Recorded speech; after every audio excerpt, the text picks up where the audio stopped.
U.S. banking regulators are expected to approve a final version of the Volcker rule on Tuesday.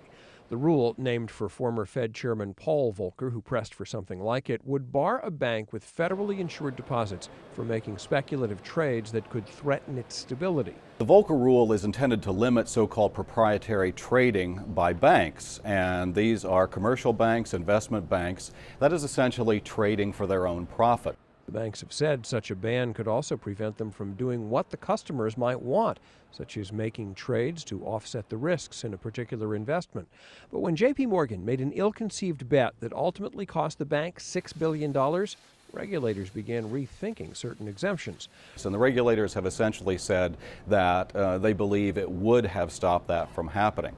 Regulators have struggled to draft specific language, and Hamrick says that's partly due to special interest groups. There have been 17,000 public comments, and we know that the long arm of lobbyists is certainly extended into that rulemaking as well. Some investors say, however the law is written, it's important for regulators to keep pace with the changing face of business. If we stay with older rules that prevent companies from growing and expanding, we're going to see ourselves in the same trouble that we saw in 2008.